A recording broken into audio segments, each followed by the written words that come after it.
Hi guys, welcome back. I'm Terry. I'm John. And today we wanted to go over kind of the evolution of our equipment as we learned to process meat. It can be so intimidating to watch a video or go over to someone's house who does this kind of thing and see all the equipment and all the stuff that they have. And you think, oh, that's what I need. So you go and price it and realize you're going to be hundreds, if not thousands of dollars. Yeah, there's a ton of videos out there on processing your own deer and that kind of thing. And it can be pretty overwhelming, especially when you look at the equipment. We love doing it ourselves. It's hard work, takes a lot of time, but there's nothing more satisfying, and it's kind of primal, about shooting your own deer and cutting it up and putting it in your freezer. Or for that matter, raising your own livestock. Yeah, or your own Same. chickens or rabbits or whatever. It's just a little bit, it's just different sizes. Yeah, I was going to say the So don't- level is a matter of whether it's an animal this big or an animal that's essentially the size of a horse. So we had done rabbits for quite a few years before we got into hunting. And then my first deer, my son's first deer that he shot, we actually were lucky enough to have a friend who's a butcher, and we did it in his front yard. Deer was hung in his tree. Now, we don't live in a big city, or an HOA, so it was okay. Yeah, I live in a town that it's not unusual to drive down the road and see. Yeah, October, you'll see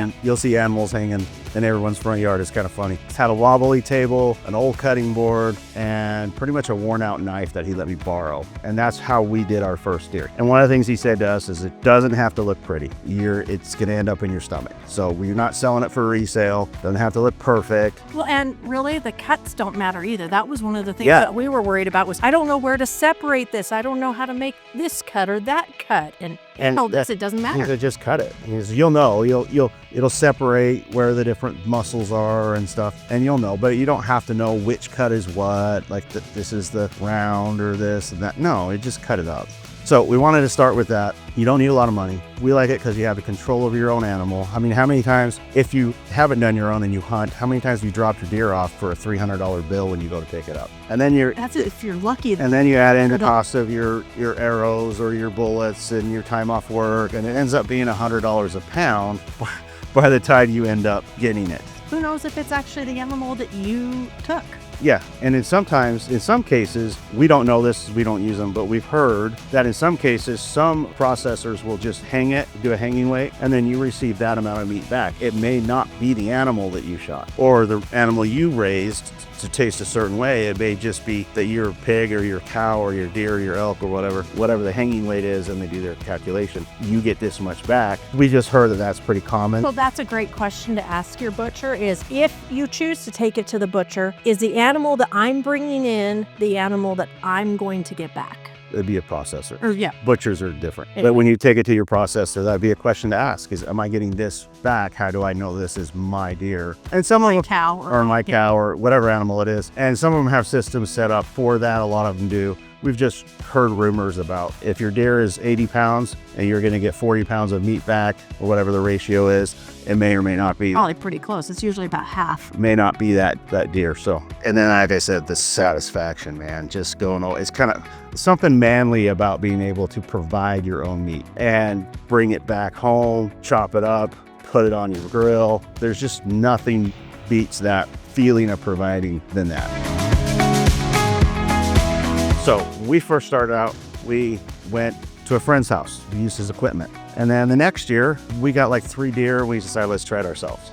We set up a table out front, and we got all of us to start cutting, and we didn't have any knives. Like, we had no knives. So I went to Walmart, and I went to their fishing aisle, and I just got this is their fillet knife. This is a Kershaw. A couple of fillet knives for like $8 or something. They were super cheap, and passed them around, and that worked. We used this for a few years. And we had pocket knives. And we used, whatever. One of my favorite knives is actually a pocket knife with a deep belly. We just used whatever knives we had. Kitchen knife. This is one that we used for a couple of years too. You just need a sharp knife. You just need a sharp knife, about 6 inches in length. That'll do most of anything that you need. But you'll also find my favorite style of knife is not John's favorite style of knife. It's also not our son's favorite style of knife. It is completely personal as to what works best with your body mechanics. It's like a firearm. It's whatever you like. It's personal. Yeah. You can go super expensive. After a few years, I went to the Victor Knox knife. This is a $30 boning knife. I think it's their 6-inch, 8-inch boning knife, something like that. I use this for years. And it's comfortable, it works awesome, super inexpensive. They wear out, but they're super inexpensive. You just buy them. This is what a lot of the butchers use, is the Victorinox, or they pronounce it Victorinox. Yeah. And that's what a lot of them use. I use that still, but I prefer, this is an outdoor edge, and it's just a pocket knife, but I like it because this is a boning blade. And instead of buying a new knife, when the blade wears out, you just replace the blade. You get 6 blades for about $28. They're not super expensive, but the knife's about $30, so not really expensive. You can use whatever, they have different blades, you can change them out and use it. It's kind of like an all-in-one. I liked it for processing and cutting up.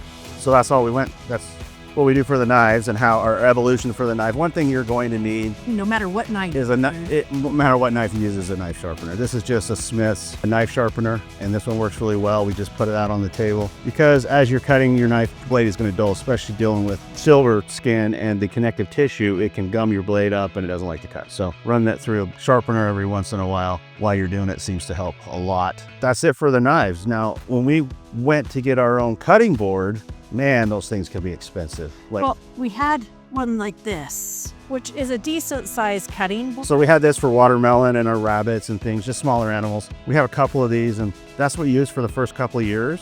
They slide, they wobble because they warp. Yeah, they're just not very feasible for something this big. And we used freezer bags too. Yeah, and then we just used, a couple of years, we just used freezer bags. We actually had a different Ziploc brand of vacuum sealer that we used, but it just didn't work very well, so it was just faster to use Ziploc bags. But we ate it fast enough and never freezer burned. So we like the meat, we eat a lot of it. But then when it came to replacing this, we started getting more, my son started actually getting more elk. We started getting more elk, bigger hindquarters, things like that. We had to get a bigger cutting board. And we went to Cabela's and it was like $100 and something for this cutting board, and it didn't have very good reviews, and it's just, I didn't feel real good about it. My oldest son, the one that hunts a lot, he suggested that we get a sewing mat. His wife was getting into sewing, and he was looking at quilting, and he was looking at the mat they use to cut the squares and stuff, the green mat, and he thought that would work.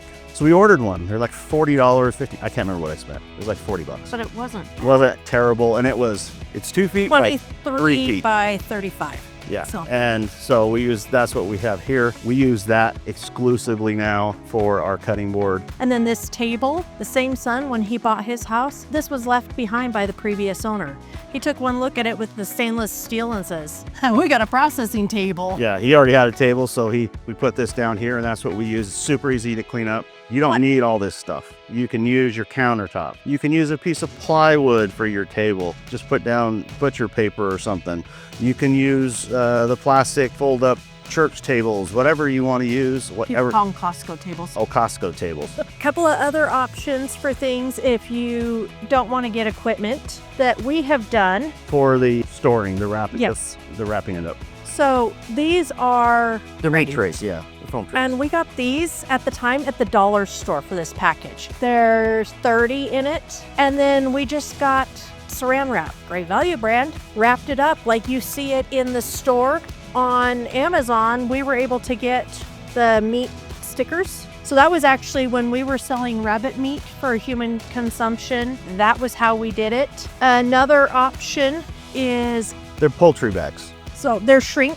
They're shrink bags. So you put your bird in it, or your steak, or whatever. Your rabbit. Your roast, whatever you put in it. We have some, you put that in there, and then you seal it off. We usually zip tie them, or you hog rigging it, however you want to. Remember we do it around the straw. And then you have the straw on. They come in the package. You dip it in water, scald it in water, and it shrinks around it, and it becomes like a commercial package. And you just pull the straw out and it continues to shrink down. And we have stuff in our freezer that's 4 or 5 years old that we found when we cleaned it out. Maybe even older than that, and it's perfectly, there's no freezer burn at all in it.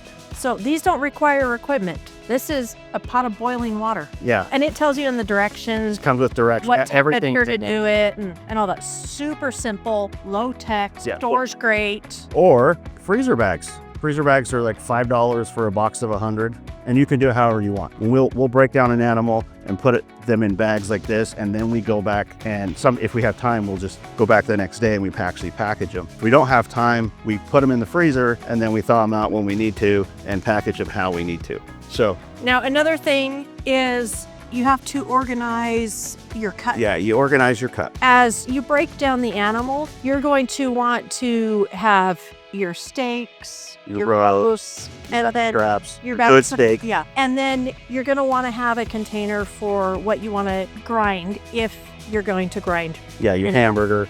And then you have your garbage pile that's just garbage. And if you want, you can make that garbage pile, you can dehydrate it or whatever, you can make it, or just freeze it in baggies. And you can make that for your animals to eat, like dogs, cats, things like that. So we wanted to show you the evolution of some of that. You guys recognize this? Every birthday, Ice every cream bucket. holiday. So these make great separators Yeah, for this just stuff. Containers Dog to separate. Container, like we use these for all kinds of things. This is dish pan. I think we got this one at the dollar store. No, it's Walmart. Is it Walmart? We got them at Walmart for $1.18 for these. They're we picked small, up like they're 6 or 7 of them. flimsy, but they work. Now, we bought these and we keep these specifically for processing. We're not using them for anything else. They get put away with our processing stuff. And these worked great when we were doing small deer or rabbits. Yes. Once we started moving up into elk, then we needed to go a little bigger. Yeah. And so this one is an 18 quart. It's again Walmart. Yeah, it's like $2, $2.38, I think. But we did start out with just mixing bowls, ice cream buckets, whatever you have. Okay, so from the dish pans, then we went to these. This is, they called it a bus table or a bus tray. I was thinking for clearing the tables and I got my words all mixed up. But we got these off of Amazon. And part of the reason we went with this size is it fits underneath the head on our grinder. It fits under the grinder, and it also stacks really well in the fridge, They come with lids so you can stack them. which works really well with your processing jerky or sausage, something you need to let marinate for a little bit. The lids work really, that's the main reason we got these. And then we went also with these lamb Lugs. meat lugs. Yeah. Couldn't remember what it was called. We got these at our local, like our Cal Ranch, which is our local ranch, a feed store. It's like a Tractor Supply Sportsman's Mix. Yeah. You know, and they were $20 a piece. We grabbed 2 of them. They're a little more heavy duty plastic. They're what I would think of it when I think of a bus tray. That's what I think of. They work really well with transferring the meat from the freezer or from wherever you have it, the big part, to actually break it down. And, you know, we're not ones that are like, oh, you gotta buy this name brand of things. But when it comes to like this kind of thing, where Lem is known for their processing equipment, if they have tested it and they put their logo on it, it's gonna hold up. Yeah. Again, over time. Yes. This is a process over 10, 12 years. We've got this stuff. You're gonna want a scale. So this one will only do up to 5 pounds, but on a lot of things, that is plenty. Got it on Amazon. It's not too expensive. This is just pre-made bags for our FoodSaver. Now, we do use a FoodSaver a lot. We have bags. FoodSaver brand bags seem to work the best for us. We've used cheaper brands, off brands, Great Value, Ziploc, those, and they just doesn't tend to hold up very well. But this one I bought them the same time I bought that lug. I bought these at Cal Ranch, and it was just mainly for jerky and some of the small things. In fact, here's the bag with jerky in it. Now, this jerky is good. There's no mold or anything on it. We made sure it's completely moisture free. We put one of these oxygen absorbers in it, and this jerky is 2 years old, and I bet you it would still taste the same. Which the oxygen absorbers we also get off of Amazon, and they're great. Whether you are packaging stuff up like this or packaging things in jars like the powders. Yeah. Like our onion and chili powder that we made. Like if I was going to store that long term, I would be putting an oxygen absorber in it. So yeah, anything we want that we're not putting in the freezer or fridge or anything like that, we use an oxygen absorber for. And then these were a little smaller than I liked. I didn't look at the size when I ordered them. This is a moisture absorber barrier. You put it in the bottom of your foam tray, and it will help soak up some. You'll recognize them if you buy grocery store meat. If you buy any grocery store meat, you'll see them. They're just not that big. This is what they look like before they have meat on them. Yeah, they're really thin. I thought I was getting a bigger one, but they work pretty good. We put a couple in our trays when we do it. We also got these on Amazon. Again, this is all optional stuff. And then we use these for our ground. It is the Lem Chub, and it can go up to 3 pounds. If you look on the back, you've got buffalo, elk, moose, antelope, venison, burger, sausage, and then something for write whatever else on there, your date, your pounds. We usually do a 2 pound pack. Oh, this one's 2 pounds capacity. Yeah. We usually do 1.5 pounds to 2 pounds per chub. And this is what we use to put our ground in and our sausage and things like that aren't in leaks. Stew meat. We'll also put our stew meat in there. It's just, and then we'll zip tie these or use hog rings, just depending on what we have. Zip ties are really easy to use. So we usually will zip tie them. And that works really well stacking them in our deep freeze. And we'll show you guys the way that we use these with our grinder in another video. So easy. Yeah, when we grind up the meat that we have in here, we'll show you how we use that. I'm gonna grab some meat out that we've already got cut up. We'll show you how we package them really quick so you can see how easy it is and you don't need a lot of special equipment. We're not gonna use the vacuum sealer right now because our whole point is to not have, pay a lot of money. So we want you guys to feel like you can do this. Like everything about our channel is about you being able to do it. It's approachable. We've watched people do things and we're like, well, if they can do it, I can do it. That's what we want our channel to be. So that's why we wanted to show you guys the evolution of what we have done over time. Recognize this dish tray that we showed you and the bigger one? They work great. So I'm gonna get rid of some of this stuff. I'm gonna grab some gloves and we're gonna just do a real quick, she's gonna show you how she packages this up.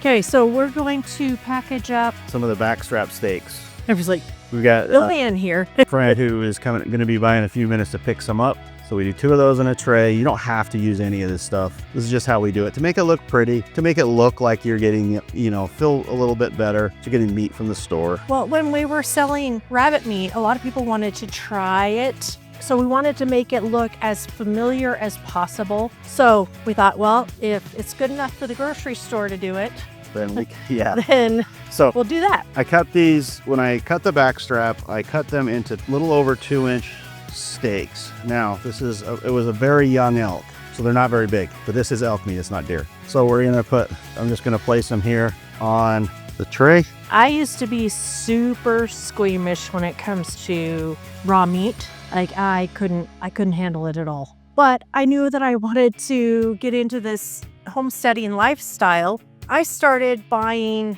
rotisserie chickens, just the ones from the grocery store, but that way we could start breaking them down. But then I could get used to how to break down a chicken. We got a toaster oven basically that we could do rotisserie on our own. So anyway, then I started making our own rotisseries, which meant I had to handle the raw chicken and truss it and do all of that stuff with it.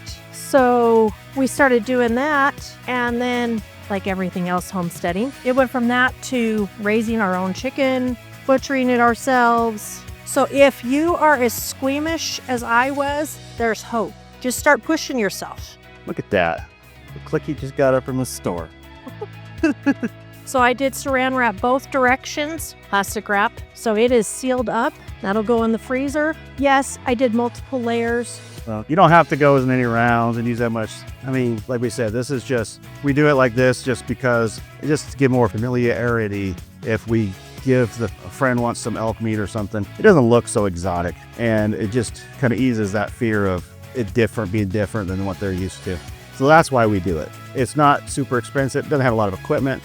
And that's the whole point of this video, is to do whatever you feel comfortable with.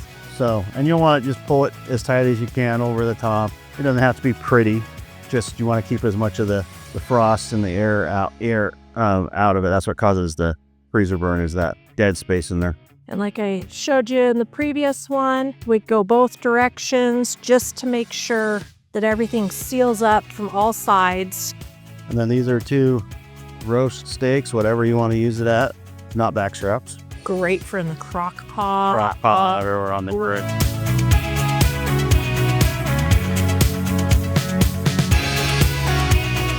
So for us, one of the things about prepping is knowledge, learning, being constantly learning life skills.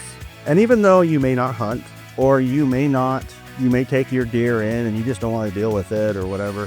And you may not raise livestock. You may not raise livestock. It is a good skill to learn how to do. To know, even if you don't do it all the time, to know that it's an obtainable skill and that it's not necessarily easy. It just takes some patience, but you can learn it. And Some patience? it takes a lot of patience, a lot of patience. It takes me a couple hours to break down all the silver skin. What you see here is probably 3 to 4 hours worth of work. I'm a little more meticulous than some. I don't like any silver skin at all on my food or any of the connective tissue. That's one thing that I like as processing it myself, is I get to be picky. You take it into a processor, they will do it how they do it and what's acceptable to them. So What's industry standard? Or, instead of yeah. what? I'm sure Even you though- guys have bought stuff in the grocery store and you bring it home and you're like, dude, did they even trim it?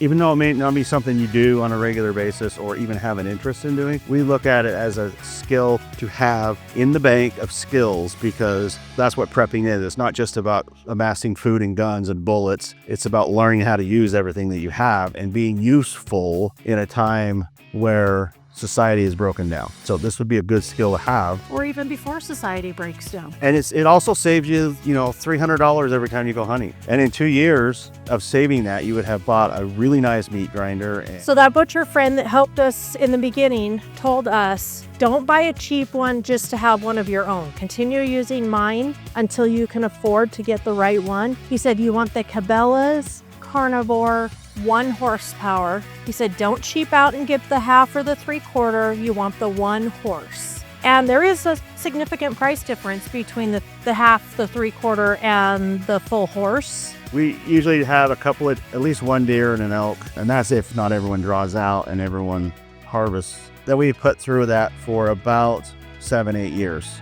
And some years we've had 2 or 3 elk and a couple of deer, just depending on who draws out and who's successful with their harvest. That was the best advice that we were given, was don't skimp on your equipment. It's better to just not even have the equipment, borrow, than to get cheap stuff when it comes to the meat grinder. If it's not something you're doing all the time, if you're only going to do maybe 1 deer a year, then you could go with a half horse or something like that. We had other plans at the time, so that's why we saved up and got it.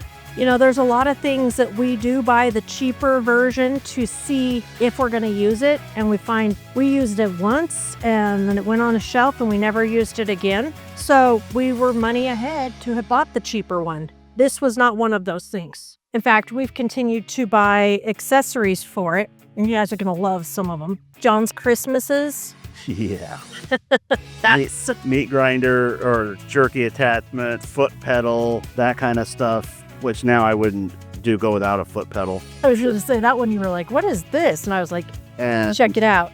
so anyways, that's kind of what you do it on the tray. You can do it that way with just saran wrap. This will keep in your freezer. If it's frost free, years. If it's not frost free, you're going to get freezer burn, because it happens by going through the defrost cycle in your freezer. And it defrosts, they have a little thermostat on there. This is what I do for a living. I fix these things. They have a little defrost thermostat, and behind the wall where the evaporator is, if it gets to 50 degrees, it shuts off the heater, but it still doesn't start to freeze until the timer hits. And so you'll get, over time, in an upright freezer, you open the door, all that cold air comes out. Then it has to refreeze. And usually uprights are frost free, and that's where you get your freezer burn. If you get a deep freeze or a chest freezer, when you open the door, cold air sinks, and so it stays in there and stuff stays frozen longer, and it doesn't go through the freezer burn process unless it has a lot of moisture in it, like you put things away that are in there that are sopping wet and you didn't dry it off, like your vegetables and things like that have a lot of moisture. Then it can develop ice crystals and freezer burn. But for the most part, a chest freezer is what you would want for meat. If you're going to have meat longer than 6 months, you want a chest freezer. We have a chest freezer and an upright. Chest freezer is often called the meat freezer, and the upright is called the dog food freezer or the grab and go freezer. The reason it's called the dog food freezer is because we would take the scraps from when we process this stuff and we would put it in bags for dog food, and that's where we would keep it. We don't do that anymore, but that is a good way to use 100% of your animal, is to feed the scraps to the dogs. We had dinner the other night with some of this that John had been processing, and our dogs would not leave me alone. They can smell the difference, and they love game meat. Okay, so hopefully this made meat processing feel, Less scary, a yeah, little more approachable. it's not difficult, it's not rocket science, and you don't need a bunch of equipment to do it. And this way, you know exactly what you're eating. And as you can see, the cuts don't look they're not pretty, but it's not gonna look pretty when you put it on your plate anyways, because it's gonna all be cut up anyway, so. And it all tastes the same when it hits your belly. Which is So, awesome. Thanks for watching. If you like the videos, please like and subscribe. Put your comments down. We love comments. If you've ever processed your own animals and what equipment you use, and if you have any easy tips and tricks for other subscribers. or if you have questions that you've never done it before and you have questions that maybe we didn't cover or weren't quite clear enough on, Yeah, just let us know. Put them in the comments. The next video, we're gonna do some, we're gonna grind up some of this, and we'll do some sausage and things like that. So hopefully you'll get to learn a little bit more about it. thanks for watching. We'll catch you next time.